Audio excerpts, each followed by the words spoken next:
Joe in Albuquerque wants to talk about suicide. Welcome to the Savage Nation, Joe. Hi, Michael. I think you should just keep talking about it, and I want to tell you why. I've been contemplating suicide myself for the past couple of months, especially this past week. And not that I really cared about Robin Williams or any of that, but when he committed suicide, I said, well, if a guy like that could, why not me? And now, hold on. This is very important. The amount of attention he is getting posthumously is going to trigger a lot of copycat acts around the country from people who are desperate and lonely and want attention. Am I right about that? Absolutely. And that's what worries me. What worries me is the vermin inside these satellite trucks who will not leave the neighborhood. Anybody who walks by, they try to interview. If an ant goes by, they put a microphone in front of the ant's feelers to see if they can get something on the air. So what's preventing you from hurting yourself? I hope something. Well, your show yesterday, I'm not going to say prevented me, but it did make me think about my kids and my wife. Oh, boy. You mean before I talked about it, you really didn't even think about what it would be like for them? I'm telling you right now, I didn't care. My problems are so overwhelming that it didn't matter. Okay. So now this is important for me.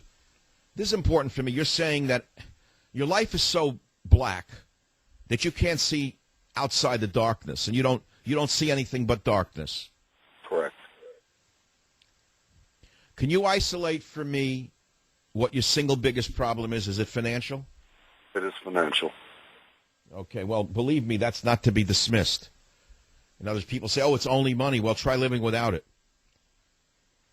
You know, and I saw a guy like Robin Williams who probably had a lot of money, and I said, well, if that guy, you know, he had reasons, and I mean, my reasons they're not valid because suicide's not a choice, but your show made me think. And I think that more people need to think, and I agree with you that copycats will be out there. We'll hear about them maybe or maybe not.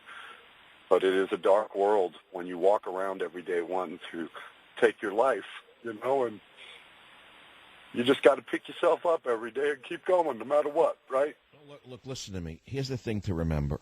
I mean, I'm not a religious person in any way.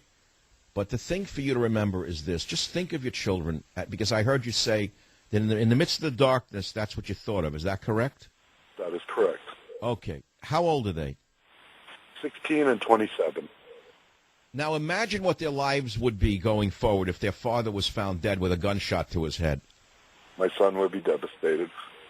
I want you to imagine what they would see on the floor as the coroner comes with a body bag. Can you envision that? When you said that yesterday, I envisioned that, and then I thought about it. I'm like, my God, it's an ugly scene, and it is a very much. That's right, and that's what people don't think about. They don't think about what's left behind, and it doesn't really end your pain for one reason. You want to hear the reason? Sure. Because you inflicted pain on the next generation and generations after that. Because they all say, "Oh, we had a grandfather who shot himself." Everyone remembers it. It's in the family forever, for 2-3 generations or more, Joe. Michael, I just want to thank you. You know, I mean, Forget me. I want to go on with you for another minute. Joe, listen to me. It's very important. I didn't help you in any way. We're seeing only the ugliness and inside the ugliness, right? But now let's start looking at the light. There is light outside of that darkness, and I want you to listen to me carefully. Sure, money problems are devastating, and you've probably tried everything, and you can't seem to break out of this box you're in, correct? Correct. Okay. So what is the most pressing financial crisis that's upon you? Are you about to lose your house? My wife worked somewhere for 14 years, lost her job. We had just started a business, so immediately everything is 911, and then her unemployment got canceled last week after 6 months. So, you know, everything is just, you know, we're behind on everything. And after a while, a man feels like he failed, you know. And well, hold it. Stop with the man failed. Society failed you. You didn't fail society. No. You see, this is the problem. Yes, your pride is at stake, and that's very important that you said that, Joe, because you're not going to hurt yourself. I know it right now. You just said a man feels as though he's failed. In other words, you're still a man, aren't you? Of course. Okay, so you haven't been so deracinated as a human being that you have nothing left. You have a whole soul left. True. In other words, your being is still intact. That hasn't been taken from you, has it? I have my faith in God, yes. Well, okay, so the wise person would say, let's pursue that in another time. I can't do it with you on the air. But we have to deal with your financial needs right now. And I never did this, Joe, but I'll tell you what I'm going to do. Are you willing to accept any donations from my listeners? Well, sure, of course. I'm not going to do it for anyone else today, Joe. I don't want this to become the show. I'll tell you what we're going to do. Joe, I'm going to put you on hold. You're going to give an email address, and then we're not going. I don't know how to do it yet. We'll figure it out, okay, Joe? So hang in there. We'll see what we can do for you. Stay on the line. Give my guys your email address. So listen, folks, here's what we're going to do for old Joe. We're going to get him through the next month. How are we going to get Joe through the next month? I believe on michaelsavage.com. I don't raise money for anything anymore. I've decided to just take care of myself. My legal fund is still there, but I don't raise money. Have you noticed? I don't give lectures. I don't raise money. I give money away if I can. I think that on the top of my website, there's a link somewhere to the Savage Legal Fund. I don't know where it is. I never talk about it anymore. There it is. Go to the bottom of michaelsavage.com. It says Legal Defense Fund. You see it? Bottom right, michaelsavage.com. Sorry, your last action cannot be completed. Great. Anyway, there's a legal defense fund on my website that I hope to God is still operational. I pray to God it is.